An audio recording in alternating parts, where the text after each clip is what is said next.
tous, bienvenue sur la TV 42, bienvenue à tous, welcome on the Vault 42, je suis DOSGeek et vous regardez la TV 42 ce mercredi après-midi, nous sommes le mercredi 10 juin 2020.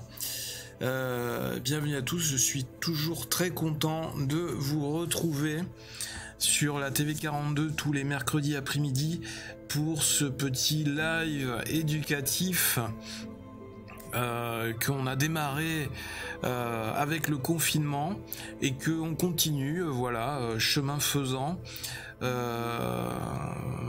Parce que voilà, je me suis découvert une vocation, je ne sais pas pourquoi, voilà, c'est comme ça. Non, mais ça se passe bien sur ces lives, il se passe des bonnes choses, il y a beaucoup d'ondes positives, on apprend des choses, c'est très intéressant, donc c'est cool. J'espère que je vous apprends aussi des choses.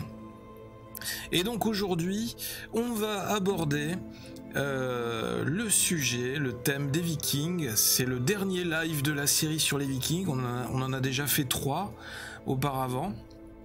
Les lives sur l'ère Viking, pardon, qui a commencé durant les premiers siècles du Moyen-Âge. Et on va aujourd'hui clôturer cette série avec ce dernier live, le 4e de la série.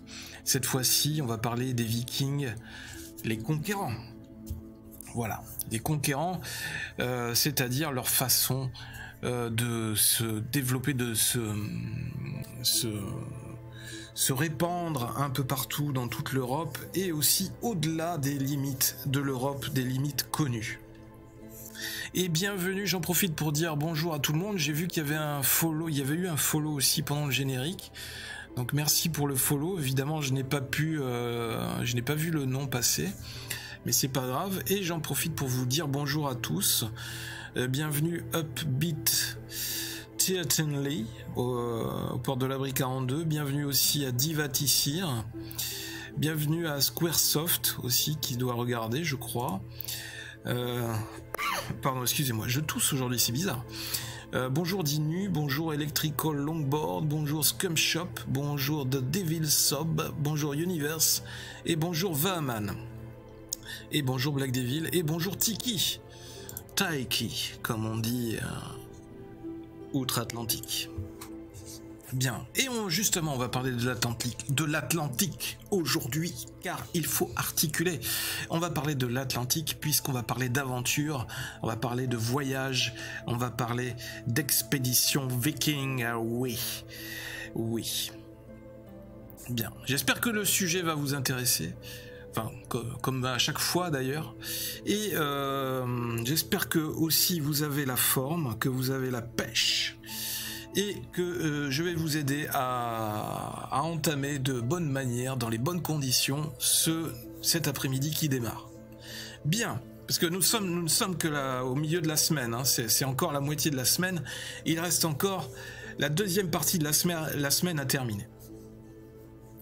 Bien, alors, si vous êtes prêts, tiens, on va se mettre en full cam, hop, voilà. Voilà, là c'est mieux. The answer is 42, yes. Bien, donc, premier live sur les Vikings, on a parlé, coucou, dis pas ce genre de choses, c'est démotivant. Du coup, qu'est-ce que je disais ? Premier live, c'était sur les premiers peuples, les premières populations, les premières peuplades qui sont arrivées sur les terres de Scandinavie au moment de la fin de la petite ère glaciaire, c'est-à-dire que les glaciers se sont retirés progressivement des terres du Nord, ce qui a laissé beaucoup d'espace libre pour les peuples d'Europe du Nord pour aller coloniser et chasser du gibier. Ensuite, la deuxième vidéo, le deuxième live sur les Vikings, on a parlé de comment ils se sont développés, les Scandinaves. Voilà, j'essaie de me souvenir, de me rappeler. Le troisième live, on parlait de la partie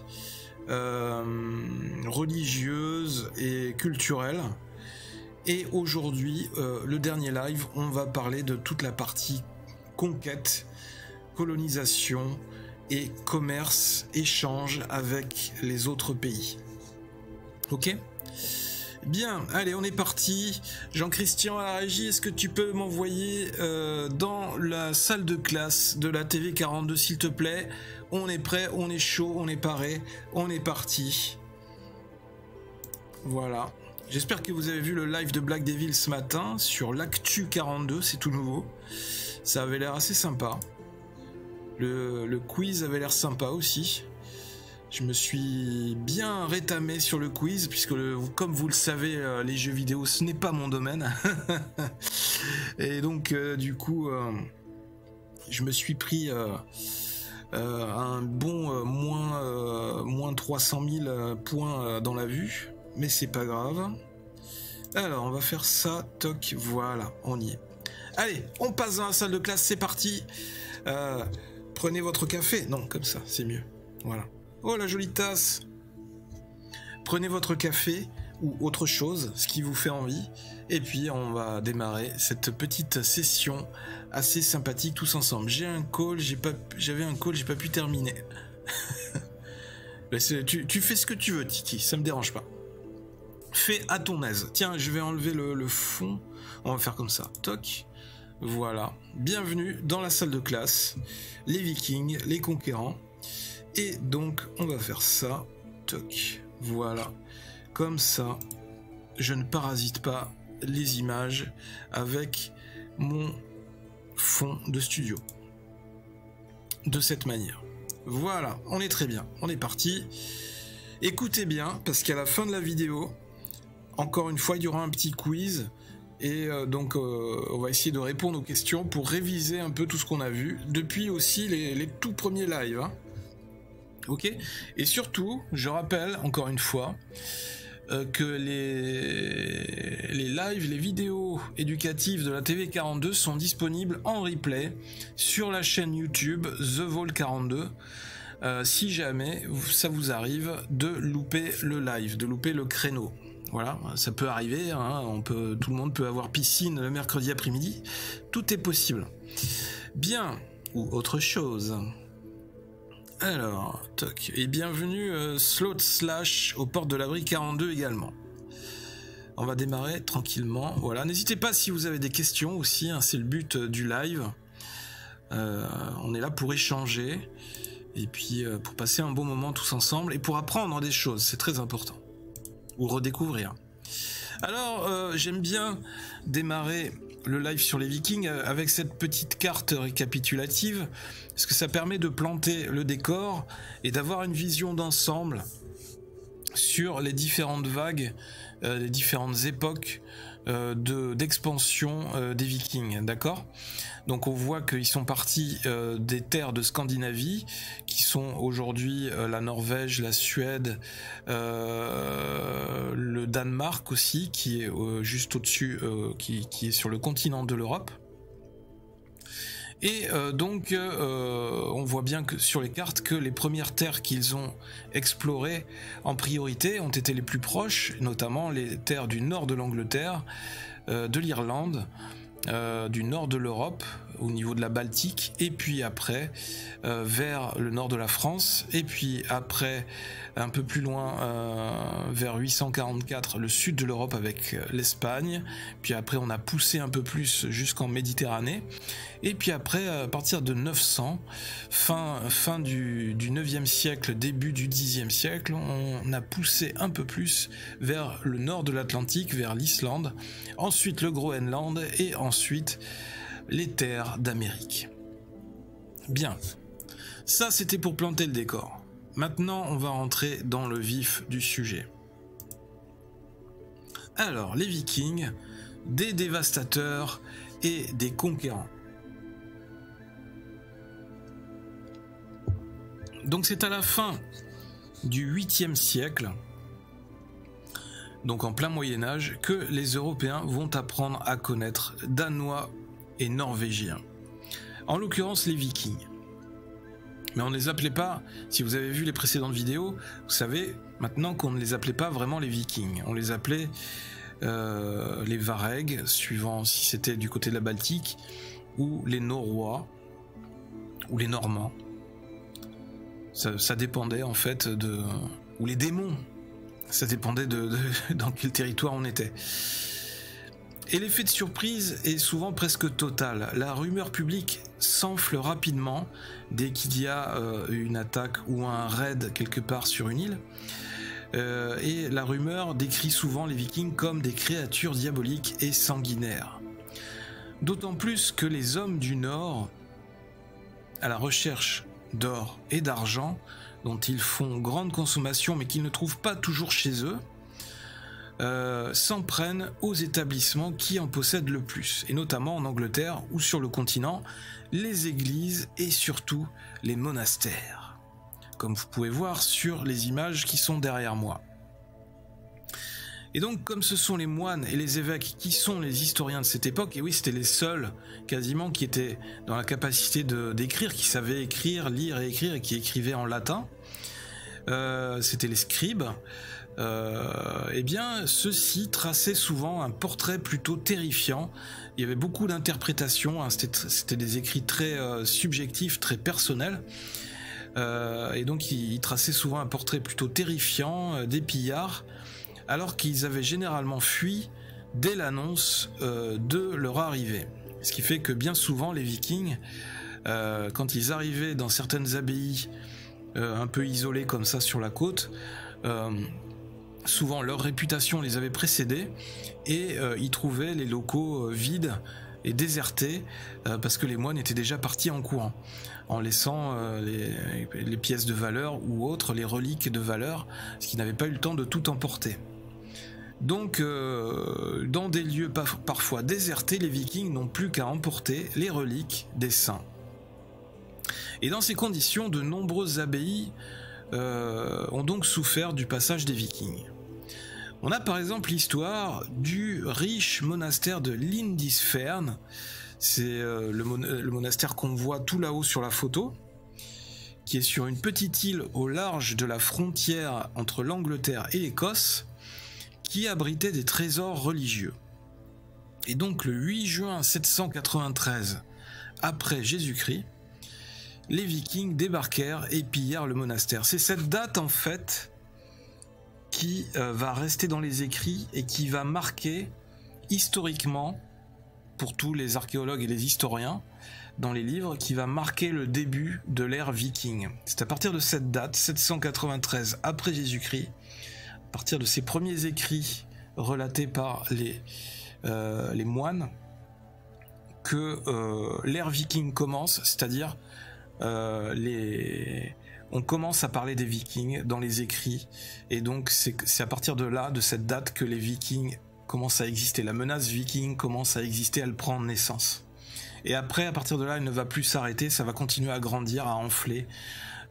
C'est une créature qui va continuer à grossir. Ok ?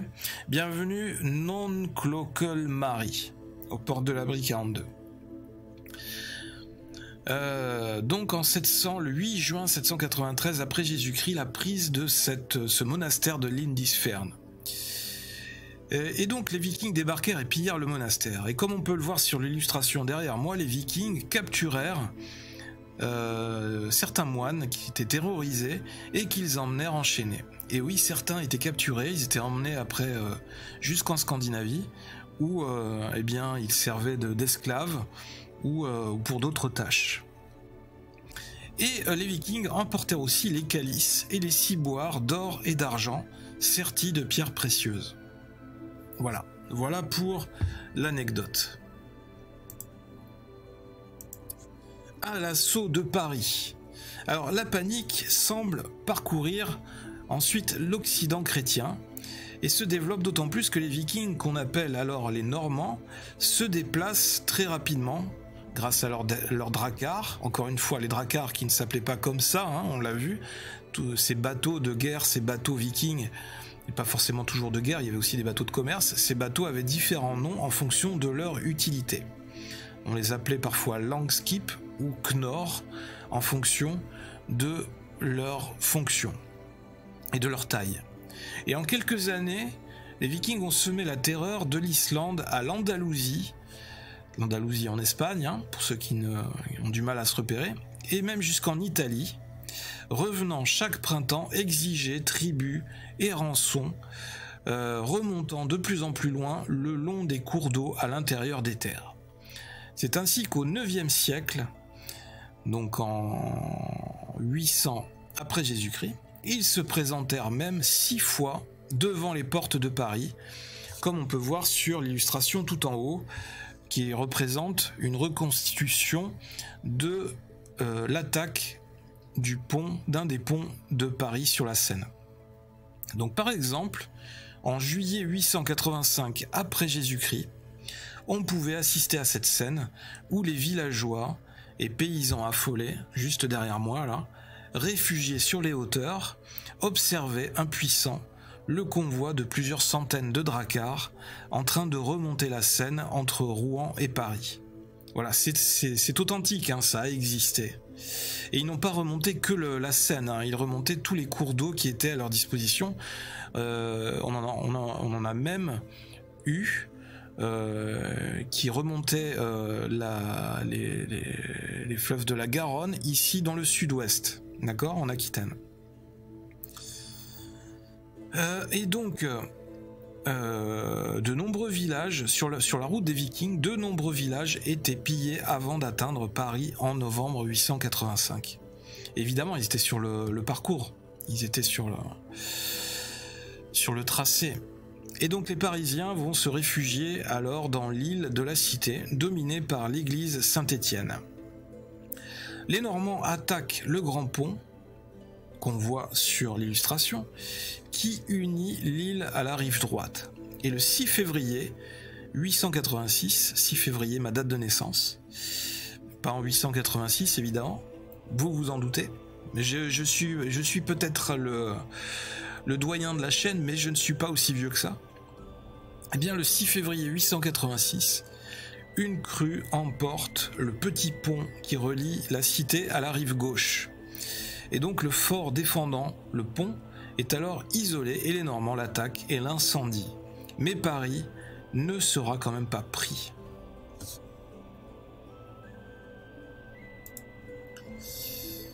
Et les Vikings donc vont continuer à semer la peur et le trouble.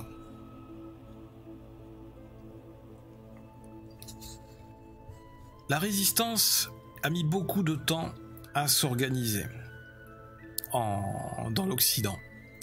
Les chefs francs préféraient souvent payer très cher le départ des envahisseurs plutôt que de se battre. Ils préféraient négocier parce qu'on connaissait leur talent de combattant et toutes les astuces, les stratégies, les tactiques dont ils étaient capables.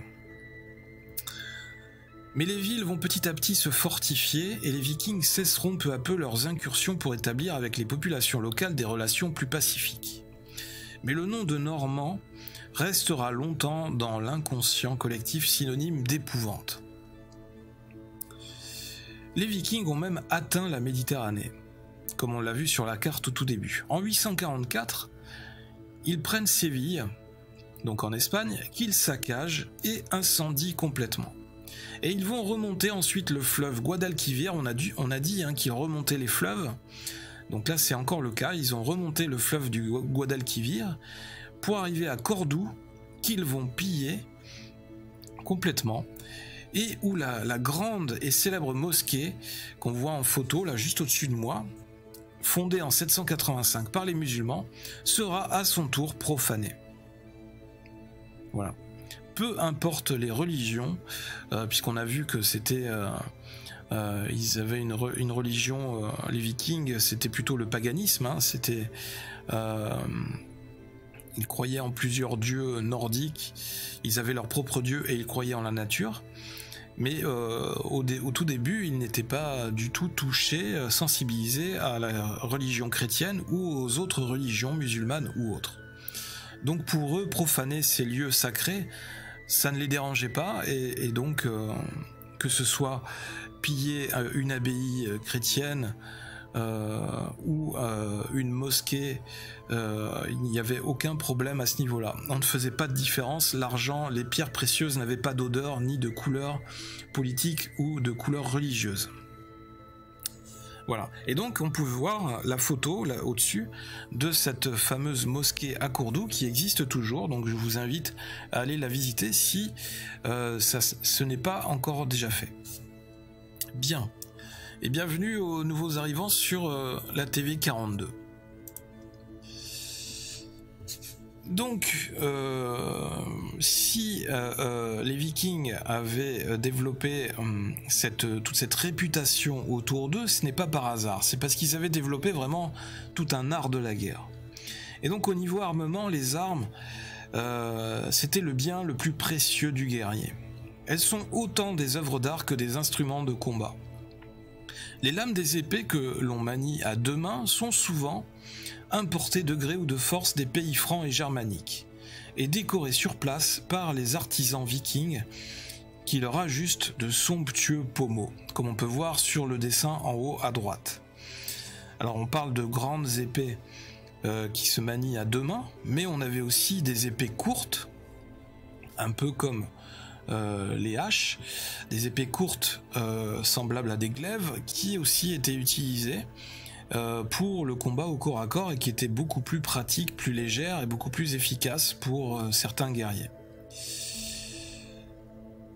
Donc les lourdes poignées des épées étaient parfois ciselées et décorées comme des bijoux. Elles témoignaient du rang social comme de la richesse de leurs propriétaires. Et Dieu sait que les artisans vikings rivalisaient de talent dans toutes ces décorations et dans toutes ces sculptures, puisqu'on l'a vu notamment dans le deuxième live sur cette culture viking. On avait également comme arme favorite la hache, qui en revanche était un produit proprement et purement nordique. C'est le pur produit du travail des bûcherons vikings au tout début de cette culture, qui avait fait reculer, on l'a vu, la forêt petit à petit en abattant le bois pour les constructions, pour les utilisations du quotidien, pour le bois de chauffage et autres. Et donc cette arme lourde, petit à petit on a développé tout un savoir-faire, toutes des différentes techniques d'utilisation et de maniement de cette hache, puissante et redoutable, et qui sème facilement la mort dans les rangs ennemis. Le tranchant aiguisé comme un rasoir et en fer trempé est monté sur un long manche qui lui donne puissance et précision. Et effectivement, pour avoir vu des vidéos de reconstitution, ce genre de hache était vraiment très efficace comme arme de guerre. Parce qu'il y avait à la fois le côté tranchant, mais il y avait aussi le côté puissant, c'est-à-dire tout le poids du manche et de la hache qui était très savamment équilibré et qui permettait, quand on donnait un coup, de transmettre toute cette énergie cinétique vers la cible et qui avait encore plus d'impact et qui faisait encore plus de dégâts sur la victime. Donc en un seul coup de hache, on était capable de fendre complètement un crâne. C'était très impressionnant et les effets, je vous invite à voir des vidéos de reconstitution de ces armes-là sur YouTube, il en existe. Vous allez voir, c'est très impressionnant. Il y a également les archers qui étaient utilisés, qui étaient employés sur les batailles, qui à distance tirent des flèches de leur grand arc, ainsi que d'autres guerriers avec des javelots à pointe métallique. Alors évidemment, les Vikings on ne saurait parler des Vikings sans leur bouclier rond significatif, très symbolique. Quasiment chaque Viking avait son propre bouclier pour se protéger. Donc lors d'un raid ou attaque éclair, comme ils appelaient ça, les Vikings débarquaient rapidement des dracars équipés de leurs armes et de leurs boucliers à la forme ronde typique. Et j'ai déjà dit sur le live précédent que quand on atteignait l'objectif des 42 subs sur la chaîne, je commençais à me lancer dans la fabrication, la reconstitution d'un authentique bouclier viking. Et donc je ne vais pas me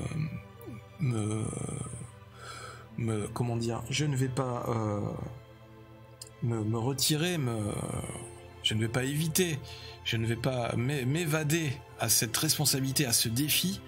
Non, effectivement, nous avons atteint les 42 subs sur la chaîne, donc je vais m'exécuter. Je vais essayer très bientôt, je vais de démarrer la fabrication d'un bouclier. Peut-être que ce sera l'occasion de faire une vidéo en live ou autre, je ne sais pas, ou un making of, on verra. On verra ce qui est possible de faire, mais ça va être très intéressant. Et donc souvent aussi coiffé d'un casque conique qui lui enveloppe la nuque et masque le contour des yeux. On a aussi parfois un cimier, c'est-à-dire un ornement qui surmonte le casque en forme d'animal.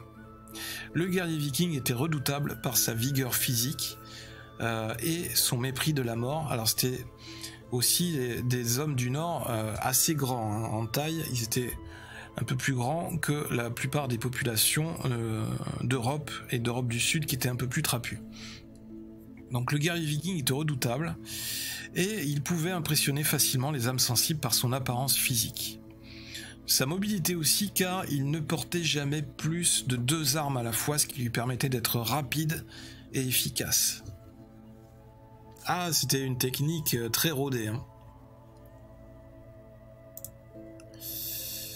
Alors, on en parle rarement dans les livres d'histoire, mais il faut savoir que ce concept-là, de la guerre et des techniques de combat des Vikings a existé. On va parler des berserkers. Alors on en parle souvent, ce thème est parfois abordé dans la fiction, dans les films, dans les livres, dans les mangas ou autres, dans les BD. Eh bien ce mythe des berserkers aurait existé. Les berserkers ou peau d'ours. Il y avait bien pire encore que toutes ces armes et tous ces guerriers vikings, puisque la mythologie faisait même mention de guerriers encore plus atroces. Les berserkers étaient une secte de guerriers qui adoraient Odin et qui, sous l'effet de drogue, d'hydromel et de champignons, étaient possédés d'une fureur incontrôlable.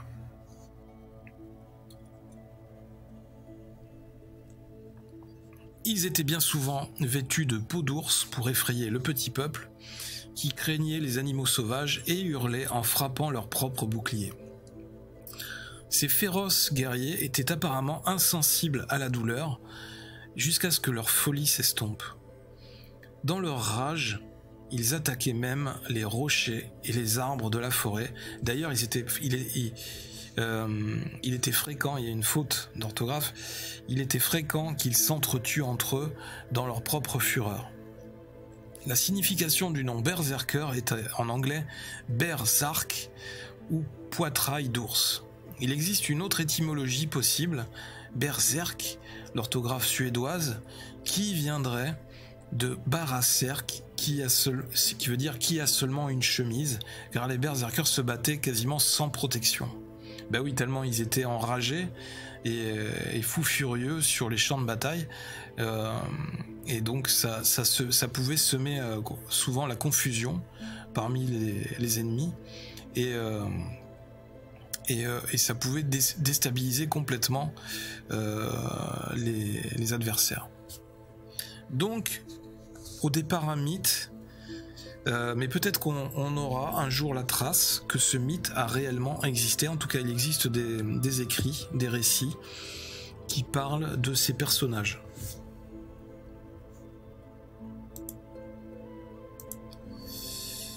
Ensuite, en parallèle de tous ces actes guerriers, de tous ces affrontements, évidemment, il y avait le commerce et les ports. Et les Vikings ne se sont pas fait découvreurs de terre par simple goût de l'aventure, évidemment. Mais c'était aussi pour développer leurs activités commerciales, c'est-à-dire chercher de nouveaux produits et créer des marchés. Aussi, à côté des fins dracars qui souvent leur ouvrent la voie, ou les langskips, naviguaient aussi des vaisseaux marchands plus lourds, chargés de richesses plus que de guerriers. C'était les Knorr, comme on peut voir le bateau ici. Navigateurs hardis et voyageurs entreprenants, les Vikings n'hésitaient pas à se déplacer très loin pour se procurer des marchandises en même temps qu'ils attiraient chez eux des négociants de toute l'Europe. Et donc, ainsi, l'économie nordique est principalement commerciale. C'était un peu les winners de l'époque. C'est pourquoi les villes scandinaves connaissent un tel développement. Parce que, comme on l'a vu, elles sont souvent construites en bord de mer ou dans les fjords pour avoir cet accès à la mer et donc aux voies de navigation et aux voies d'échanges commerciaux. Et elles sont à la fois ports de commerce et camps retranchés. Par exemple, on a la ville de Hedby, au sud du Danemark, qui a été représentée sur cette illustration là-haut, qui symbolise bien le double visage de l'activité viking. On a le port donc de Hedby qui pouvait recevoir plusieurs dizaines de navires à la fois. Et ce genre de ville portuaire était souvent composé d'un rempart, comme on peut voir, qui fermait le bassin et dans lequel les navires, avec un faible tirant d'eau, étaient à l'abri pour pouvoir toucher le rivage pour décharger à bras d'hommes les marchandises sur des chariots afin de les acheminer en ville vers leur destinataire. Et donc depuis tous ces ports qui sont autant de places commerciales, les richesses acquises remontent petit à petit vers l'arrière-pays. Aussi, ces places font l'objet d'une protection vraiment particulière. C'est très important, ce sont des lieux stratégiques. Si vous ôtez ces villes portuaires, ces places fortes de l'économie viking, toute cette économie, toute la population viking, toute cette culture viking s'effondre. C'est peut-être là aussi la faiblesse des autres populations d'Occident qui n'ont pas été en mesure de mettre en place une stratégie pour mettre en danger ou atteindre ces points stratégiques vikings. Parce que c'est vraiment ça qui les aurait affaiblis dans leur expansion. Et bienvenue Phénoménal Conation et Ropedgen au port de l'abri 42. Donc, ces places font l'objet d'une protection particulière. Et chez les Vikings, le guerrier est indispensable aux marchands, et inversement, au point qu'ils sont souvent une seule et même personne. C'est très important cette notion. C'est une des raisons de l'expansion si rapide des Vikings sur tous les continents, puisque les Vikings ne se limitaient pas à être que des guerriers sanguinaires, des voleurs ou des pilleurs. Non, ils savaient aussi être des marchands, des commerciaux. Ils étaient capables d'échanger et en fait ils étaient capables d'avoir une certaine ouverture d'esprit pour s'ouvrir à d'autres cultures parce qu'ils avaient compris l'intérêt des échanges culturels et de pouvoir échanger, de pouvoir communiquer et d'échanger différents produits.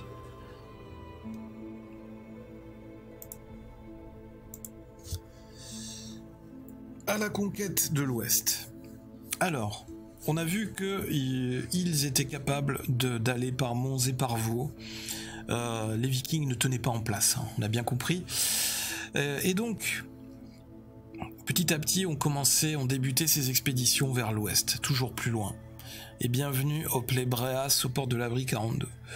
Et donc, dans cette aventure, leur technique de navigation et leur esprit d'entreprise ont permis aux Vikings de s'aventurer en mer beaucoup plus loin qu'aucun Européen ne l'avait jamais fait.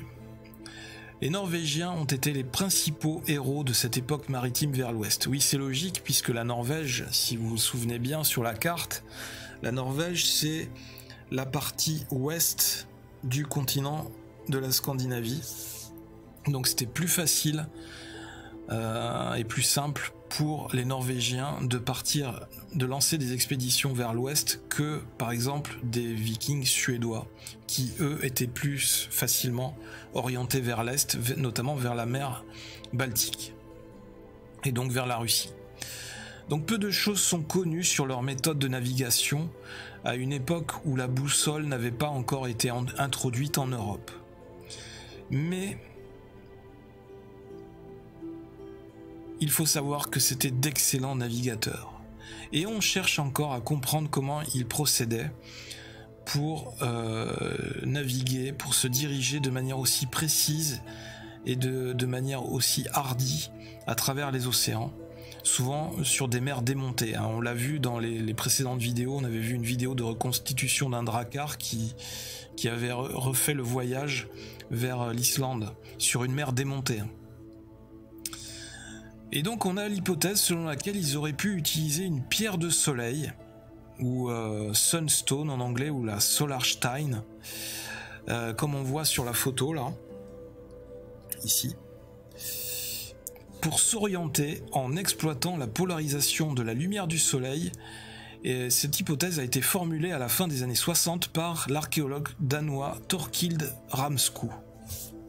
Alors c'est une hypothèse, une théorie très intéressante, et on va justement l'aborder tout à l'heure après cette leçon. On regardera une vidéo qui explique un peu comment fonctionne, elle explique le principe de l'utilisation de cette pierre de soleil qui permettait de capter le rayon du soleil à travers cette pierre, même par temps nuageux ou temps couvert. C'est-à-dire que même quand ils étaient perdus dans le brouillard, il suffisait de chercher avec la pierre de soleil jusqu'à ce qu'à un moment donné, elle capte le moindre rayon de lumière émis par le soleil, et ça permettait aux Vikings de s'orienter. Donc même en plein brouillard, cette pierre permettait de capter automatiquement le moindre petit rayon lumineux et de le cibler, de trouver la source de cette lumière, et donc qui était le soleil. Un peu comme on cherche les étoiles la nuit pour naviguer, pour s'orienter. Cette hypothèse est aujourd'hui la plus retenue par le monde scientifique, et d'après les écrits, la pierre transparente leur permettait donc de localiser la position du soleil par temps couvert, et donc éviter de se perdre en mer.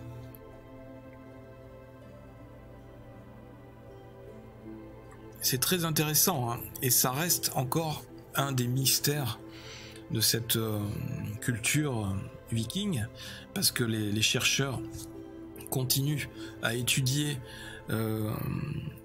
dans les écrits et à expérimenter, à reconstituer la façon d'utiliser, la bonne technique pour utiliser cette pierre de soleil. En tous les cas, voilà, il reste encore plein de questions qui n'ont pas encore de réponse, parce qu'on n'a pas, on fait évidemment avec les restes que l'on trouve, que l'on arrive à trouver. Et donc certains chercheurs supposent qu'il s'agirait, cette pierre de soleil, certains supposent qu'il s'agirait de calcite. Voilà. Mais bon, j'ai fini mon café. Mais on va y revenir tout à l'heure. Vous inquiétez pas. On va y revenir plus en précision. Allez. Et donc, cette volonté de conquête, ce besoin d'aller voir un peu plus loin, toujours plus loin, de repousser les limites, eh bien ça va nous amener à un monde nouveau. Et donc parmi ces vikings explorateurs, on a souvent les exilés, vaincus au combat ou bannis par la justice, qui ont fourni les équipes les plus audacieuses à la recherche d'un monde nouveau. Ils le trouvèrent tout d'abord en Islande, où on a 10 000 colons qui vont s'établir entre 870 et 930 après Jésus-Christ, reproduisant le mode de vie traditionnel de la Scandinavie, où ils n'hésitaient pas à revenir de temps à autre. Et bientôt le bruit va courir dans l'île d'Islande qu'il existe aussi d'autres terres encore plus à l'ouest, aperçues à la suite de tempêtes qui avaient entraîné des navigateurs dans leurs parages. Et donc en 982, Éric le Rouge, qui est représenté sur l'illustration tout là-haut, à la barre de son drakkar, qui avait été banni, va tenter la traversée, avec guerriers, femmes et enfants sur 25 navires chargés de bétail, de bois de charpente et de denrées les plus diverses. Et oui, il fallait tenir pendant le long voyage. Et donc à l'issue d'une navigation difficile, on aura seulement une quinzaine de navires sur les 25 dont celui d'Éric le Rouge, qui vont enfin toucher la côte ouest du Groenland, qui vont appeler la Terre Verte. Et ils vont ainsi aller de fjord en fjord continuaient toujours à explorer et petit à petit développer de vraies colonies de peuplement sur les terres du pays vert. Quelques dizaines d'années plus tard, on comptera près de 3000 navigateurs installés sur place, au Groenland.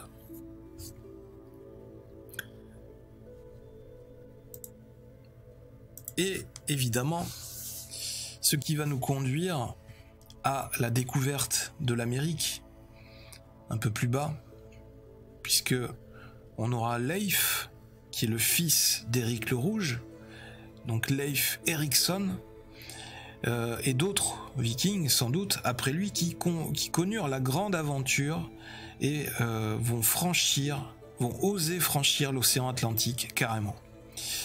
Et donc ils vont d'abord atteindre Terre-Neuve, dont les vignes sauvages lui vaudront le nom de Vinland.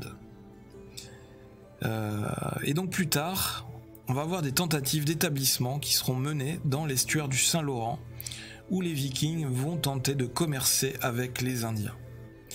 Et ils seront même amenés à se battre. Pardon. Ils seront même amenés à se battre avec ces mêmes Indiens. Et oui, ça crée quelques petites frictions, hein. Vous imaginez les Indiens, comment ils ont réagi quand ils ont vu ces êtres barbus arriver de nulle part sur ces bateaux avec des proues à la tête de créatures monstrueuses, à la tête de dragons. Vinland Saga, très bon manga au passage. Oui, je connais, oui, exactement. C'est d'ailleurs curieux que les Japonais, et donc cette culture asiatique, aient été inspirés par la mythologie nordique pour créer des histoires comme ça de manga sur les Vikings, avec Vinland Saga. C'est comme si moi, je décidais du jour au lendemain de faire une BD sur les samouraïs. Alors que ça ne fait pas partie de ma culture. Mais voilà, cette culture m'intéresse pour son côté un peu qui peut me paraître un peu exotique. C'est le mélange des cultures, encore une fois. Et donc les Indiens, qu'ils appellent aussi Skrulling, qui veut dire en vieux norrois tordu, seront souvent dépassés par les grandes épées de fer vikings et les lourdes haches. Donc on peut voir que, par exemple sur cette illustration, que ça pouvait arriver qu'on ait des camps vikings qui soient attaqués par des Skrulling. Donc première mission lorsqu'on débarquait sur une terre inconnue et peut-être hostile, c'était de construire un camp refuge circulaire, entouré d'une forte palissade et en bordure de l'eau, pour garder l'accès au bateau. Il n'était pas rare que les camps vikings soient attaqués par les Skrulling qui escaladaient facilement les palissades. Tous ces faits, rapportés par les sagas, ont été confirmés par de nombreux archéologues et ont permis d'affirmer, les amis, que avant l'an 1000 après Jésus-Christ, les Vikings avaient bien découvert l'Amérique. Donc 500 ans avant Christophe Colomb. Et oui. J'essaie encore de trouver un thème qui n'est pas abordé par les mangas. Je n'ai jamais réussi à trouver. Moi je cherche aussi, et par contre ce qui m'intéresse, parce qu'il y a le Japon a aussi le Japon a aussi toute une histoire en termes d'ovnis et d'ufologie. Et notamment parce qu'il y a cette fameuse théorie des anciens astronautes qui auraient visité la Terre, qu'on voit également, qui est abordée dans les films comme Prometheus. Et il y a des écrits, des anciens écrits qui montrent des objets lumineux dans le ciel et tout ça. Et je me demande s'il y a des mangas qui parlent de ces mythes, de ces théories. Je me demande si ça a été exploré, ça, en manga.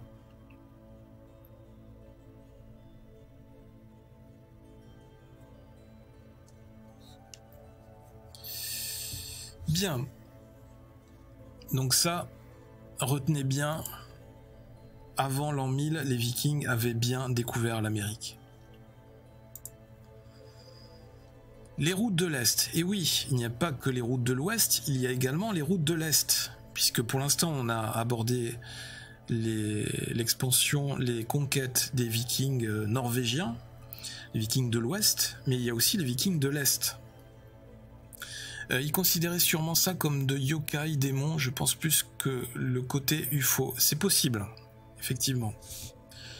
Et effectivement, tout ce qui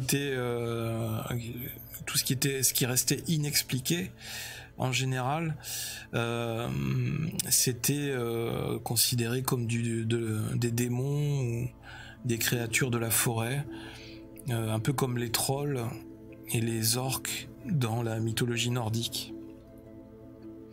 Alors au passage, je vous conseille, puisqu'on parle de BD, de manga, et notamment de manga qui parlent de mythologie nordique, à l'inverse, je vous recommande de lire une BD chez Delcourt, BD française, qui s'appelle Oko, O2KO, qui est une BD franco-belge, une série sur des samouraïs avec un petit once de fantastique, c'est-à-dire des samouraïs qui chassent des démons. Et la série est pas mal du tout. Je crois que c'est dessiné par Hub. Donc si vous ne connaissez pas, n'hésitez pas à découvrir cette série en BD sur des samouraïs chasseurs de démons. Et là, c'est le cas, effectivement, le cas inverse, c'est des artistes français qui s'inspirent, qui veulent créer qui s'inspirent de la culture japonaise. Oh, ça m'a l'air très beau en tout cas. Ah, tu regardes sur Google? Oui, si tu connais pas, je te le recommande, c'est pas mal du tout. Et il y a des fois c'est un peu sombre, c'est très intéressant. Il y a beaucoup d'aventures, il y a un petit côté épique, des fois il y a des morts vivants, enfin il y a un peu de tout, donc c'est vraiment sympa. D'ailleurs c'est dommage je crois que la série s'est arrêtée, c'est dommage que ce soit terminé. Donc tout comme ils l'ont fait à l'ouest, les Vikings et principalement les Suédois se sont profondément enfoncés dans l'est de l'Europe, atteignant même le Proche-Orient. Force de parler. La route terrestre ne leur faisait pas peur, hein. Après avoir traversé la Baltique, ils hissaient et tiraient leurs bateaux sur le continent et profitaient des grands cours d'eau navigables vers la mer Noire et jusqu'à la mer Caspienne, où ils vont rencontrer les Tatars, ces farouches cavaliers des steppes d'Asie centrale. Les Tatars qui sont représentés ici, juste derrière moi. Et donc ils étaient amenés jusqu'à la mer Caspienne à plus de 2000 km de leur base de départ. Rien ne les arrêtait, hein. Au fur et à mesure de leur avancée, les Vikings implantaient des centres commerciaux et des camps retranchés qui protégeaient leurs itinéraires. Cette implantation va donner lieu à la naissance de véritables principautés scandinaves au cœur de la Russie, comme des cités comme Novgorod, Smolensk ou encore Kiev, qui sont des créations purement vikings. Ils échangeaient leurs produits avec les populations locales, mais aussi avec juifs, arabes et turcs qu'ils rencontraient sur la route vers le lointain Orient, allant même jusqu'à rejoindre la route de la soie, qui allait donc jusqu'en Chine. Donc tout laisse à supposer qu'ils ont commercé également avec des Chinois, avec des Asiatiques. Les Vikings, grâce à leur puissante organisation, s'installèrent même jusqu'à Byzance et poussèrent des expéditions jusqu'en Asie centrale. Ainsi, les Suédois, que les indigènes appelaient souvent Russes, R-U-S, ont donné son nom à l'actuelle Russie. Et, par exemple, encore à Bagdad, comme là-haut, on peut voir en haut à gauche, la grande ville blanche et mystérieuse de l'Orient, on pouvait parfois croiser des Vikings dans les nombreuses artères du souk où s'échangeaient vases de cuivre, d'argent, plats au décor gravé, de nouvelles richesses qui allaient prendre le chemin de retour vers la Scandinavie. Bonjour, un stream intéressant. Bonjour The Viking. Tu tombes bien. Alors toi, tu matches parfaitement avec le sujet du jour. Tu tombes bien The Viking. Alors c'est le 4e et dernier live de la série sur les Vikings. C'est le mercredi après-midi, c'est le live éducatif et en ce moment on parle de la culture viking. Les lives d'avant on parlait de la civilisation romaine et Grèce antique. Allez, chapitre suivant. Et donc, à partir du moment où les échanges commerciaux et les implantations un peu plus durables, un peu plus pérennes parmi les populations locales commencent à s'installer, eh bien, on commence à être dans une ère nouvelle. Une ère nouvelle va commencer qui va mettre un terme à l'ère viking. Effectivement, après le temps des aventures et des raids vient pour les Vikings le temps de l'installation en terre conquise. Et en effet, à quoi bon revenir d'Irlande, d'Ukraine ou de France à chaque automne lorsque la vie sur place, sur les terres conquises, s'organise et se fait plus confortable. Sachant que j'ai une association de vikings avec construction médiévale, forge et ainsi de suite. Donc voilà. Ah mais tu m'intéresses. Alors ça c'est une super info.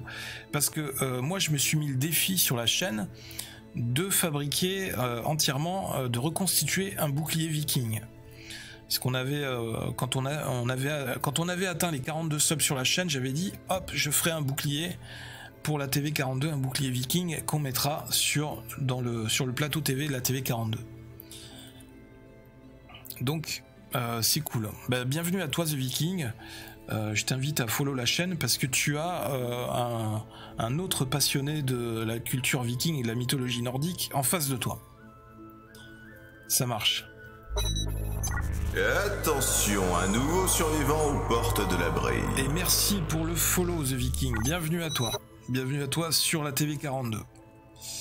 C'est une chaîne associative, chaîne communautaire, et tu verras, il y a plein d'autres streamers qui travaillent avec moi, on diffuse des lives tous les jours. Bien, mieux vaut être le conquérant et donc le maître sur la terre conquise plutôt que de retrouver un statut commun sur ses terres d'origine. Donc, au pillage et au trafic vont succéder l'existence rurale et les travaux agricoles sur les terres conquises. Les soldats vont se transformer en laboureurs ou en commerçants sédentaires. Que ce soit en Angleterre, en France ou en Russie, les Vikings, propriétaires du sol, ressemblent peu à peu à leurs voisins. Et ainsi, des relations, des amitiés, des mariages vont se nouer. Des Vikings vont même s'installer en Sicile. C'est pour dire. Les nouveaux venus apportent ainsi leur esprit d'entreprise, leur sens de l'organisation et aussi un grand respect de la justice et du droit. On l'a vu dans les précédents lives. Et bienvenue également à Braqueur. Bonjour à toi. Je crois que tu étais sur le live ce matin avec Black Devil. Eh bien, enchanté.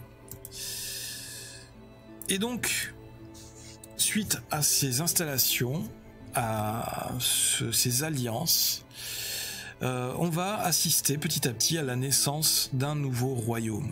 Et oui, des alliances vont se créer, des centres d'intérêt communs, et petit à petit, tout ça va devenir cohérent, et les gens vont commencer, plutôt que de continuer à se faire la guerre, les gens vont commencer à travailler ensemble, pour des intérêts communs, à nouer des alliances, pour essayer d'aller encore plus loin, pour essayer de faire évoluer la société. Mais vous allez voir que les guerres ne sont pas terminées. Les grands chefs vikings, par conviction ou par intérêt, vont s'accorder avec la principale puissance locale de l'époque, qui était évidemment l'Église, en se convertissant au christianisme. Comme sur l'illustration tout en haut. Alors par exemple, on a le chef Rollon, en Normandie en 912, qui est incarné par l'acteur là dans la série Viking, ou encore le grand-duc Vladimir de Kiev en 987, qui vont se convertir au christianisme. Et je crois même que le grand-duc Vladimir de Kiev va être intronisé saint. Et donc la conversion de Rollon, notamment au christianisme, est le prix de son intronisation par le roi Charles le Simple comme comte de Rouen. Il va devenir comte de Rouen, mais la condition pour devenir comte, c'était de se convertir au christianisme. Donc on va assister à des baptêmes, comme ça, donnés par des évêques, des conversions de la part de Vikings pour pouvoir bénéficier de nouveaux avantages et de conditions plus élevées dans la hiérarchie des peuples francs, des royaumes francs. Et donc dès lors, des lois simples et respectées, comme en Scandinavie, vont être mises en place sur les terres conquises et organiser la vie de la population, et vont faire de la Normandie, notamment, un pays d'avant-garde économiquement prospère, militairement fort et chrétiennement exemplaire. On peut pas dire que c'était la France d'aujourd'hui. Non, je titille. Ok, je regarderai la photo The Viking avec les couleurs de ton clan. Cool. Et donc les Danois christianisés, notamment, apprennent le roman. Et oui, c'était la langue parlée, le plus parlée à l'époque. Et donc les liens avec leur patrie d'origine vont petit à petit s'affaiblir.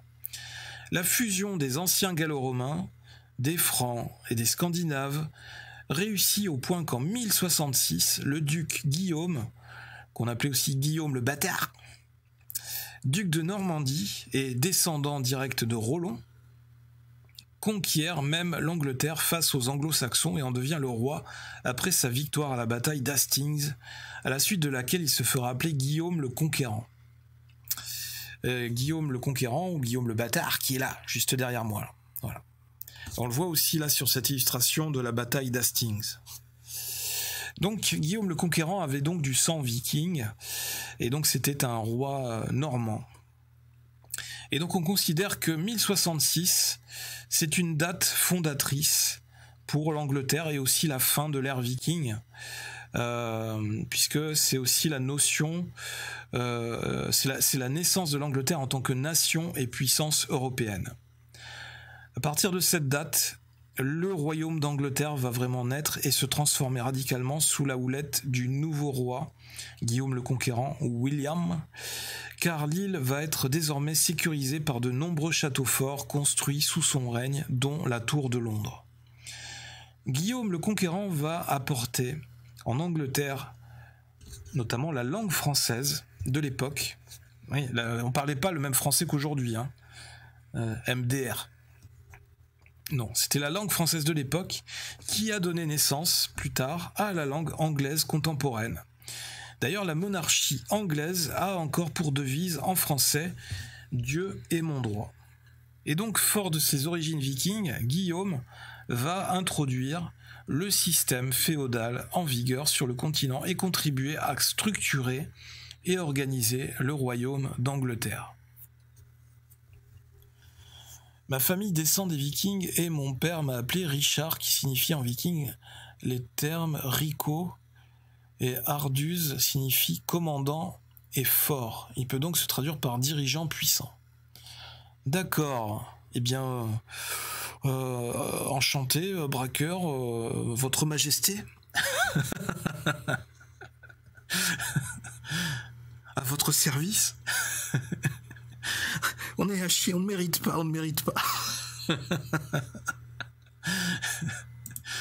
Voilà, ainsi prend fin, ainsi prend fin cette leçon du jour, mais vous allez voir, ça n'est pas fini. Ça n'est pas fini, puisque maintenant on va regarder deux petites vidéos qui sont très intéressantes, deux liens vidéo que je vous ai trouvés, notamment la première vidéo sur l'utilisation de cette fameuse pierre de soleil qui leur permettait de naviguer même par temps de brouillard et qui leur empêchait de se perdre. Et la deuxième vidéo qui est une vidéo un peu tirée du jeu vidéo Total War, qui est une reconstitution de la bataille d'Hastings avec des personnages en 3D. Vous allez voir, c'est assez intéressant. Allez, on va lancer la première vidéo. Toc, on va faire ça. Live éducatif très intéressant cet après-midi, vous allez voir. Hein. Je me suis pas moqué de vous. Alors, évidemment, ça ne marche pas. Toc. Voilà. Voilà, on y est. Ok. toi, tu as regardé la série Viking? Non, oui, moi je suis la série Viking depuis ses débuts, depuis les tout premiers épisodes, depuis la première saison. Après, j'ai un peu lâché parce que c'était sans fin et j'aimais pas trop l'évolution des épisodes suivants. Mais les 2 premières saisons étaient vachement intéressantes. Alors, hop, on va regarder la première vidéo qui est faite par je pense que c'est un étudiant chercheur qui s'appelle c'est la chaîne YouTube Crystal Source et vous allez voir, il est assez sympa. On va regarder ça. Allez. Sur le terrain, on va faire un minéral qu'on n'avait pas encore traité jusqu'à présent, la calcite. Vous allez voir un minéral passionnant par ses formes et puis par aussi le lien qu'il a avec les humains. Pour ce minéral, j'avais envie d'avoir un lieu un peu emblématique en Haute-Savoie. On y est, au pont de la Caille, un pont situé entre Annecy et Genève, qui a été construit en 1839 et qui franchit la rivière des Husses, qui est 150 mètres sous mes pieds. Et là maintenant, vous allez me suivre jusqu'au gisement. Moi, je vais vous expliquer la calcite, la géologie du lieu et puis l'histoire aussi avec l'humanité. Donc avant de s'intéresser à la calcite, on va s'intéresser à la roche dans laquelle la calcite a poussé, à la géologie du lieu. La géologie du lieu est vraiment simple en fait, elle est même le témoin d'une ancienne mer qu'il y avait ici, peu profonde et notamment très agitée, et qui a permis la formation des calcaires qui sont derrière moi. Ces calcaires, ils datent de 113 millions d'années tout en haut à 133 millions d'années tout en bas. Si on veut être un peu technique, en fait, on a l'époque aptien, barémien et autrivien en dessous. Le autrivien, c'est là où on va trouver les calcites. Voilà la calcite qui est supposée être la pierre de soleil utilisée par les Vikings. Au fond du ravin, au bord de la rivière des Husses. Le pont est un peu plus haut et nous, on va aller tout doucement jusqu'au gisement de calcite. Comme je vous disais, cette calcite, elle est liée à l'histoire de l'humanité et surtout aux Vikings, à ces marins qui arrivaient à s'orienter dans les mers du Nord où il n'y avait pas forcément du soleil à cause du brouillard, des nuages ou de conditions climatiques très dures. Et pour pouvoir s'orienter dans les textes sacrés, il est cité d'une pierre, la pierre de soleil. Cette pierre, comment dire, pendant très longtemps, les scientifiques n'ont pas su dire quelle pierre c'était et pensaient que c'était qu'une légende. Jusqu'à récemment où il y a eu une trouvaille dans une épave britannique qui date du XVIe siècle, d'un morceau de calcite qui prouve bien qu'en fait les marins ont pu l'utiliser pour naviguer. Mais avant de savoir que c'était la calcite que les Vikings utilisaient, il y a eu plusieurs théories. Entre autres une théorie qui disait que la pierre soleil viking, c'était la pierre de soleil qui était utilisée dans les bijouteries fantasy. Donc une pierre, là, celle-ci vient d'Inde, mais on en trouvait aussi proche des lieux où habitaient les Vikings, entre autres en Norvège. Cette pierre, selon les scientifiques, aurait pu aider les Vikings à s'orienter, parce que comme elle brille, grâce au soleil, et en fonction du reflet de la pierre, on pouvait dire où était le soleil. Très vite, on a vu que cette théorie était fausse, parce qu'en fait, la pierre de soleil, quelle que soit son orientation, brillera tout le temps. Et entre parenthèses, pour les amoureux des cailloux, à savoir qu'il existe une fausse pierre de soleil que je vous montre en image. Comme ça, vous saurez reconnaître la fausse qui est en image de la vraie qui est dans ma main. D'accord. C'est bien qu'il ait fait cette vidéo, c'est intéressant. Donc là, on a remonté un petit peu la rivière pour s'arrêter à des anciennes thermes, en fait, ici. À cet endroit-là même, les Romains utilisaient déjà une source d'eau qui sort juste à côté de nous. On va avancer un peu jusqu'à la pierre. 24 degrés et qui est chargée en Norvège, proche des villages des Vikings. Cette pierre a cette particularité, quand on la tourne, elle a un dichroïsme. En fait, elle n'a pas qu'une seule couleur, le bleu, elle a deux couleurs. Quand on la tourne, elle va passer du bleu au brun pour revenir sur le bleu. Et on pensait en fait que ce dichroïsme permettait de montrer la position du soleil et permettait aux Vikings de pouvoir s'orienter. Mais malheureusement, tous les tests ont été faits et c'est beaucoup trop compliqué pour que ça marche. Donc du coup, ce qui nous amène... La pierre de soleil, pour les Vikings, ça ne marchait pas pour les aider à naviguer. Que la cordillérite non plus. Et on en arrive à la calcite. Alors, quand on fait une vidéo sortie sur le terrain, c'est pour aller trouver des minéraux sur le terrain.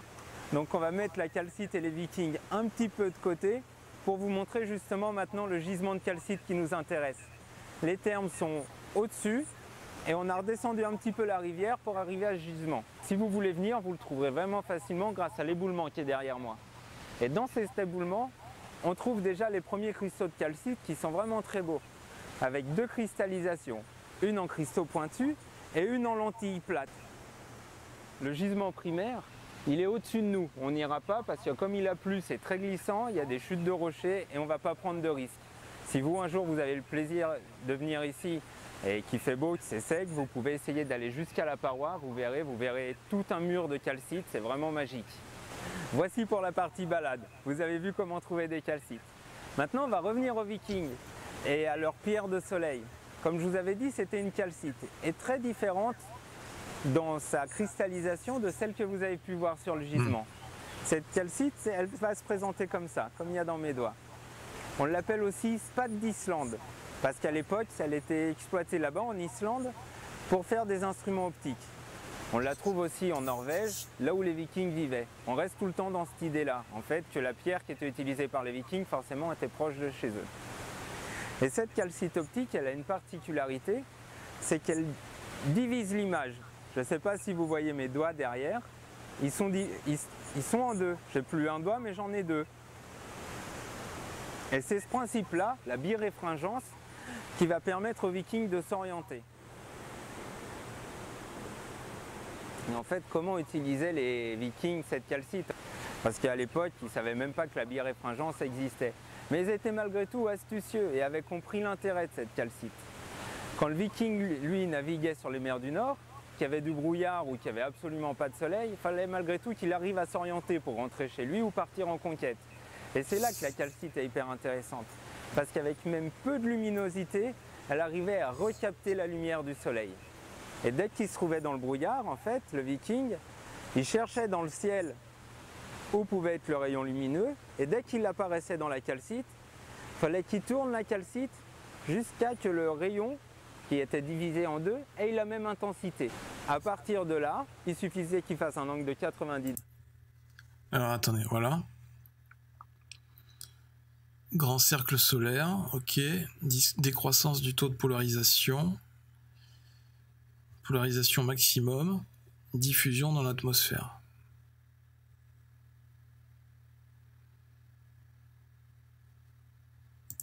Degrés, et il savait où était le soleil. C'est là toute l'ingéniosité en fait du peuple viking et qui leur a permis de naviguer à travers le monde. On sait très bien qu'ils ont découvert les Amériques, mais en plus qu'ils ont été jusqu'à Bagdad avec leur drakkar. Et c'est incroyable, ce petit bout de caillou, ça a aidé les Vikings à traverser le monde entier. On arrive à la fin de cette vidéo, merci à tous de l'avoir regardé jusqu'au bout. Bien joué, merci à Crystal Source pour cette explication qui a le mérite d'être très clair et qui montre un petit peu, qui essaye d'expliquer en quelque sorte. Après évidemment ça ne vaudra jamais la mise en pratique réelle,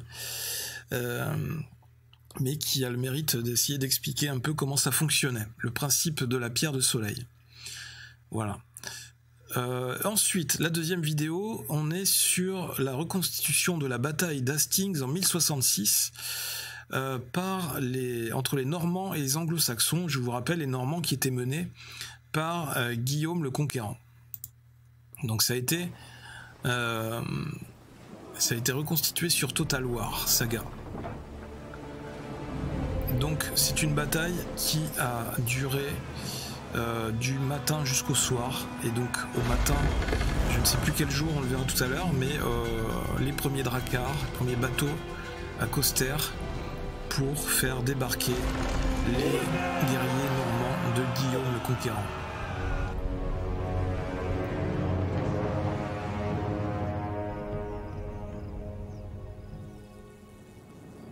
October the 14th, 1066, Caldbeck Hill, north of Hastings in England. Donc le 14 octobre 1066. This land is ruled by King Harold Godwinson, the latest in a line of Donc on avait les troupes anglo-saxonnes qui étaient dirigées par le roi Harold, qui venaient prendre position pour empêcher les troupes normandes de Guillaume le Conquérant d'envahir l'Angleterre.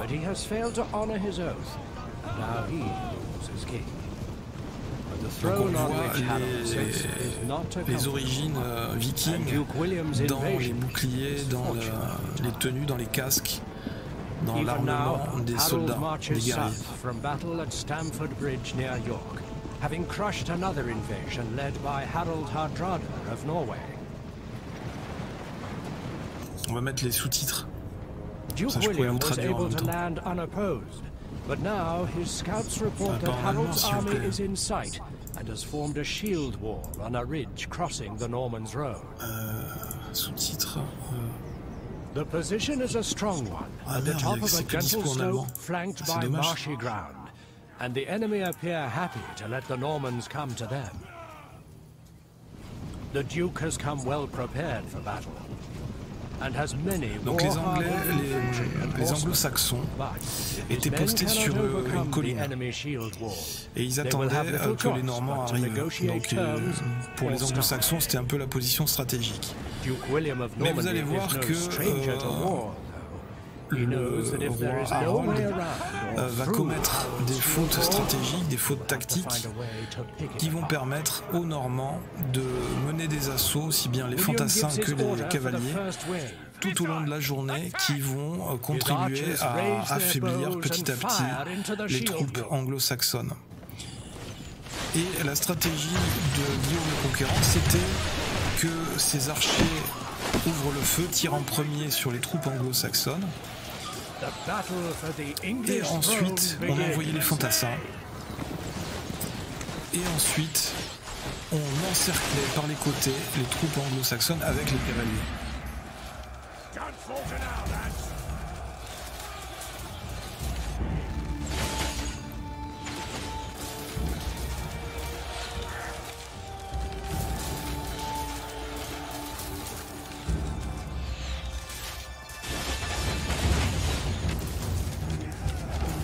Bon, voilà, on retrouve les haches. Ils étaient bien placés en hauteur là.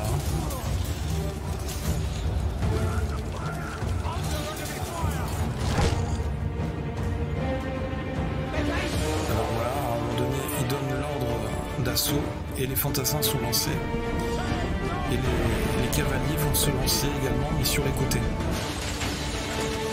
Pour essayer d'encercler les troupes anglo-saxonnes.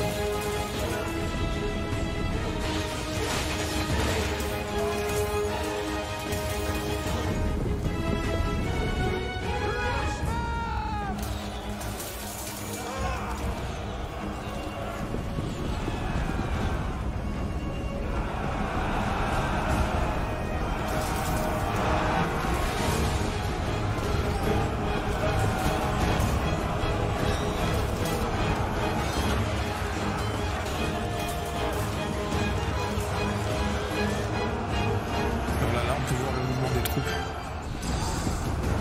Et donc ça va être comme ça pendant toute la journée. On va avancer un peu. Parce que la vidéo fait quand même 10 minutes. Donc là on voit les cavaliers qui prennent à revers les anglo-saxons. Donc qui commencent à être pris en tenaille et qui sont réduits en nombre de plus en plus.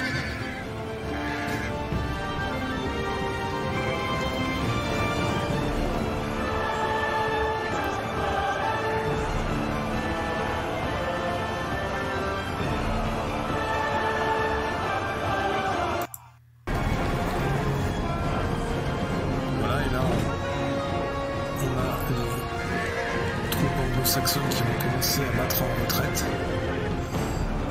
Et évidemment, ce qui va être l'élément déclencheur de la défaite, c'est surtout que le roi Harold va prendre une flèche dans l'œil. Je crois que c'est sur ce plan.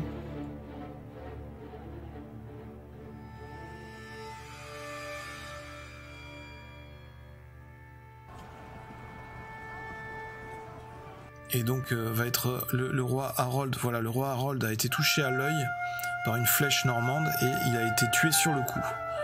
Et à partir de là, les troupes anglo-saxonnes vont battre en retraite. Ce qui va signer la victoire de William, qui va marcher ensuite sur Londres et va soumettre les autres cités, William ou Guillaume le Conquérant. Voilà. Et donc, le jour de Noël 1066, il a été couronné le premier roi normand d'Angleterre.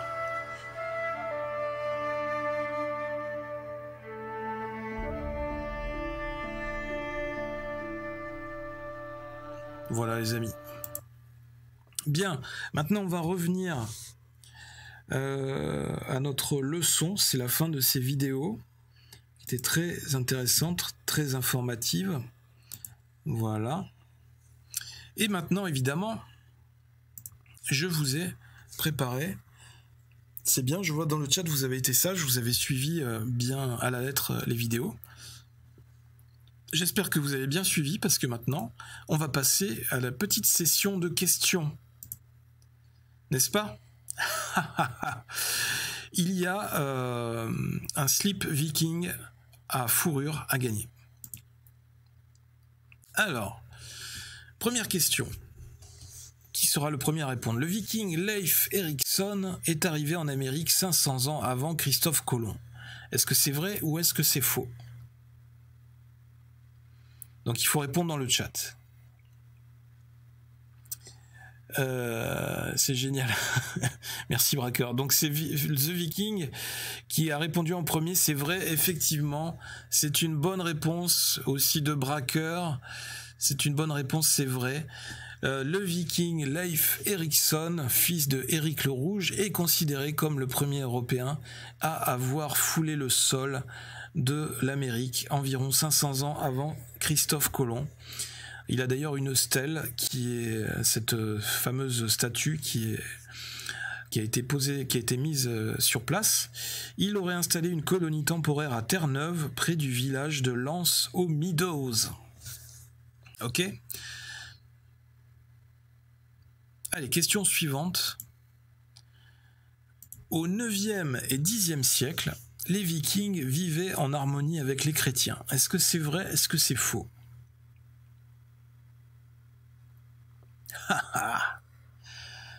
Alors vrai, faux...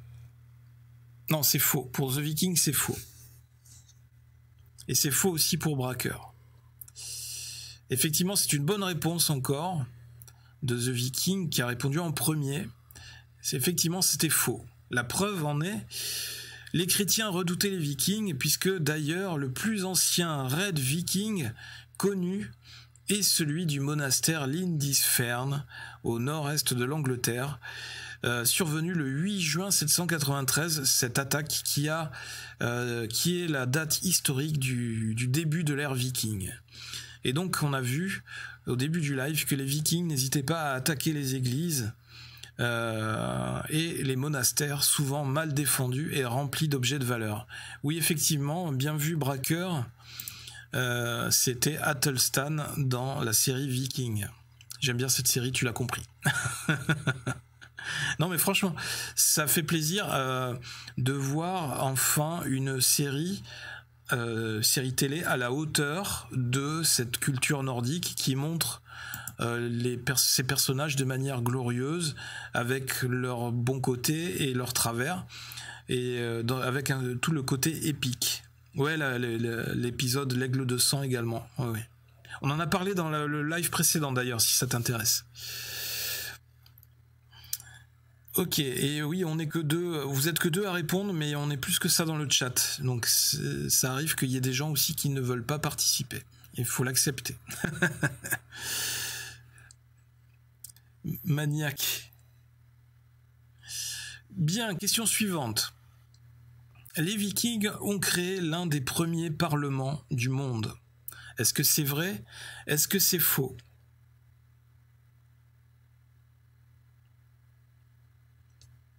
Ah, alors ça, je crois qu'on en a parlé. Je crois que c'était pas dans le live précédent, c'était dans le live encore d'avant. Alors c'est faux pour The Viking, mais c'est pas sûr, et c'est vrai pour Braqueur. Alors c'est Braqueur qui a tout juste. Effectivement, c'est vrai, ils ont été les premiers. Parmi les premiers à créer un parlement, puisque c'était le Thing. Tous les hommes libres vikings participaient au Thing, cette sorte d'assemblée locale qui s'occupait de la justice, des lois et des décisions politiques. Et après, on avait une assemblée encore plus grande au niveau national ou au niveau régional qui s'appelait le Althing. Ok ? Donc déjà cette notion de parlement était mise en place, était comprise, était installée. Et où on essayait de donner la parole à chacun et d'entendre les voix de chacun. Et de prendre en compte les différents avis. Et d'arrêter des décisions, évidemment. Question suivante. Quelle grande île du Nord fut découverte vers 860 par les Vikings, 860 après Jésus-Christ? Est-ce qu'il s'agit de la Hollande, la Finlande, l'Islande ou l'Atlantide? Ah! J'aime bien leur façon sociale de dire que des gens sont libres et d'autres esclaves que tu peux rendre libres.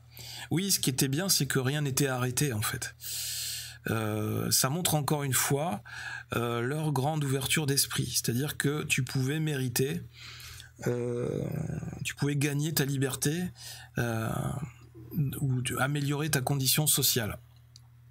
Tout dépendait de comment tu te comportais ou comment tu arrivais à gagner ces mérites. Donc bonne réponse de The Viking, effectivement c'était l'Islande et non pas l'Atlantide. L'Islande, vers 860 après Jésus-Christ, des marins scandinaves découvrent l'Islande habitée par quelques moines irlandais. Et oui, c'est pas les Vikings n'ont pas été les premiers à habiter l'Islande. Il y avait d'abord avant eux des moines irlandais, les papars, ce qui concorde avec le récit d'un certain moine qui s'appelait Dicuil.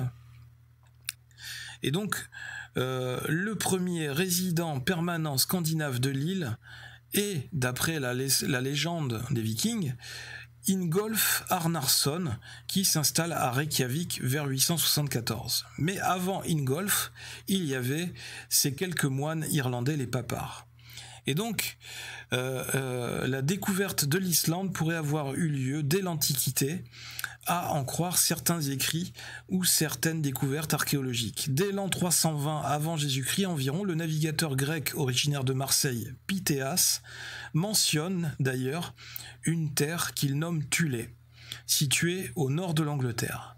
Ces récits correspondraient probablement en réalité à la côte norvégienne et non islandaise.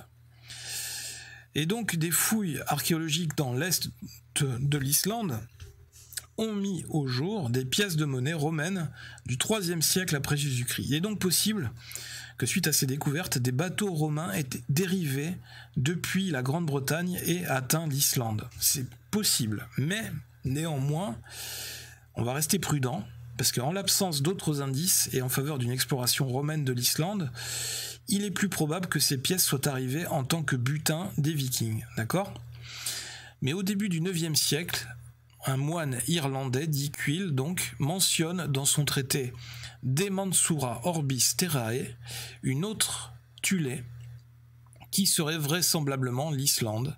Et donc il mentionne sur cette Thulé l'existence des papars et affirme avoir parlé de Thulé avec des moines irlandais ayant visité l'île déjà en l'an 795. Braqueur qui nous dit les moines y sont morts. Alors c'est possible, parce que les temps de l'époque étaient très difficiles, donc il est possible que certains y aient laissé des plumes, effectivement.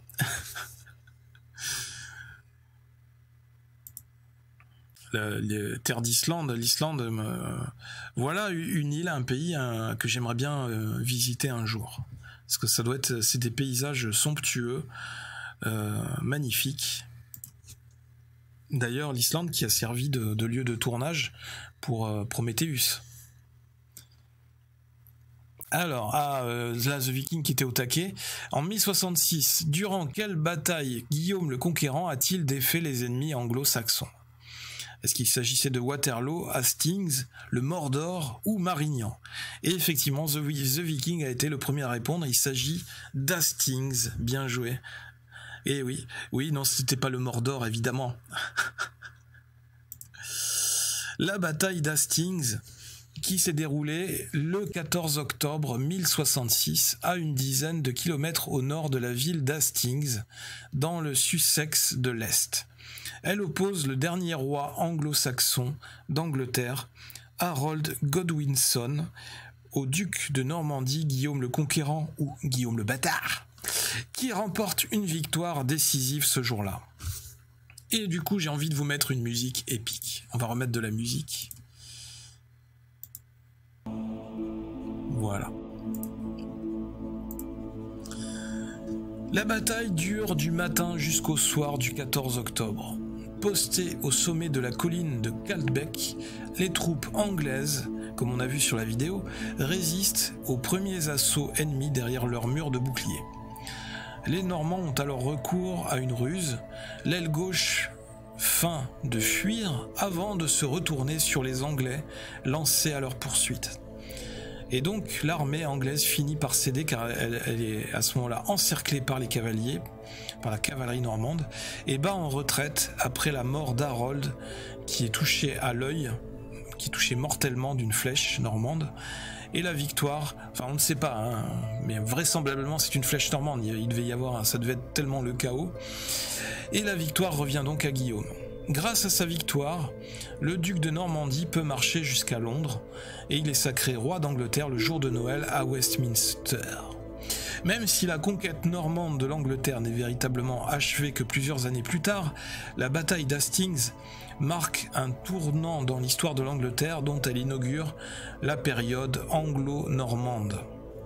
Et donc on peut voir au-dessus la fameuse tapisserie de Bayeux qui retranscrit, qui raconte cette fameuse histoire de la bataille d'Hastings.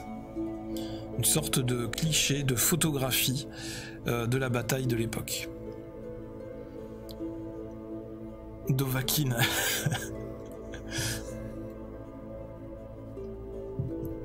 Bien, et je crois, voilà, que ainsi s'achève cette nouvelle vidéo, ce nouveau live éducatif sur les Vikings, sur la TV42. Voilà les amis. Bien. Alors j'espère que cette nouvelle session vous a plu. On va revenir en plateau. Voilà. J'espère que cette session, ce 4e épisode sur les Vikings vous a plu, vous a intéressé. Anecdote en Normandie, ils reconstruirent un drakkar. Comment ça? Est-ce que c'est une reconstruction d'un drakkar actuel? Est-ce que c'est en ce moment qu'ils reconstruisent le drakkar avec les techniques de l'époque? D'accord, donc c'est bien une reconstitution. Et c'est où en Normandie? C'est dans quelle ville que je fasse des recherches? Parce que ça peut être intéressant. Même pour faire un reportage ou autre. Si jamais ça te revient, n'hésite pas à nous le dire. Et donc merci à tous d'avoir été présents, d'avoir assisté à ce live. J'espère que vous avez appris des choses, que ça vous a également permis de reviser, de redécouvrir, de réviser certaines notions. Je vous rappelle que ces vidéos live sont disponibles en replay sur la chaîne YouTube The Vault 42, tout attaché. The Vault 42, c'est une chaîne communautaire, associative, avec différents streamers. C'est la chaîne de la culture geek et du jeu vidéo, d'où le 42, n'est-ce pas? Vous pourrez trouver, en vous abonnant ou en followant la chaîne, vous pourrez assister à des lives de manière quotidienne sur la chaîne avec les différents streamers. Vous allez voir, il y a beaucoup de choses, du jeu vidéo, du dessin, différentes thématiques, des quiz, tout ça. Et vous pouvez nous retrouver également sur le Discord de la TV42 et vous allez voir, il y a plein de salons, c'est très riche, vous pouvez contribuer, rejoindre la communauté de la TV42, l'abri 42 comme on aime l'appeler, puisqu'on l'histoire de la chaîne c'est un peu l'histoire de survivants qui vivent dans un abri 42 suite à une apocalypse nucléaire qui nous entoure. Et donc je suis DosGeek pour ma part. Vous pouvez me retrouver sur ma chaîne YouTube Day of the Geek, sur ma chaîne Twitch DosGeek. Je vous donne rendez-vous notamment demain après-midi de 15h à 19h sur la TV42 pour le live dessiné, comme toutes les semaines. Et également, évidemment, le mercredi la semaine prochaine, encore une fois, pour le live éducatif à partir de 14h, où on abordera un nouveau sujet, un nouveau thème, puisque là, on a fini la boucle sur les Vikings. On a fait 4 épisodes sur les Vikings. Juste avant, c'était la Rome antique, et encore avant, c'était la Grèce antique. Donc, je ne sais pas, je vais vous donner un indice pour la semaine prochaine. On va parler... qu'est-ce que je vais vous donner comme indice? Je vais vous dire moustache. Alors là, avec moustache, vous allez aller loin. Ça vous dit des choses, hein?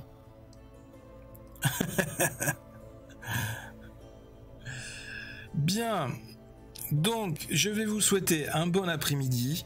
Normalement, ne quittez pas, restez connectés sur la TV42, puisque normalement, ce soir à 20h, c'est le live gaming avec Chucky. Et puis, voilà, continuez à regarder la TV42. On est là pour vous divertir, pour vous amuser, et puis aussi, quelque part, pour apprendre, pour découvrir des choses. Donc c'est très intéressant, c'est toujours un plaisir de vous retrouver sur cette chaîne et de passer tous ces moments ensemble. Cuir moustache, Super Mario, non. Japon samouraï. J'en connais pas beaucoup des japonais avec des moustaches, mais je ne m'interdis pas un jour de parler du Japon. Je ne sais pas, tout est possible. Bien. Allez les amis, ainsi prend fin ce live sur les Vikings. C'était super cool. Franchement, j'ai bien aimé cette série. Je suis content d'avoir fait ces vidéos. C'est vraiment une bonne production, de bonnes vidéos. Merci à tous. Merci pour les follow. Merci pour les nouveaux arrivants sur la TV42. Vous êtes les bienvenus. Vous allez voir, on est une super famille. Il y a une bonne ambiance. Il y a tout plein de gens avec beaucoup d'ondes positives, beaucoup de talent, et vous allez voir, ça va continuer. Continuez à aider, à soutenir la chaîne, à nous aider à grandir et à rayonner au-delà des frontières de Twitch. Tout comme les Vikings ont rayonné, ont cherché à repousser les limites de leur monde connu. Bien. Les amis, je vous fais la bise, gros bisous à tous, bon après-midi, bonne fin de journée, bonne fin de mercredi, restez connectés sur la TV42, ce n'est qu'un au revoir, à très bientôt, et peut-être déjà à demain, sur la TV42, c'est DOSGeek, bye, je vous adore, bye. Allez vas-y Jean-Christian, lance le générique, bordel, j'en ai marre, je vais pas te tenir 107 ans, qu'est-ce que tu fous Jean-Christian, putain, générique hein.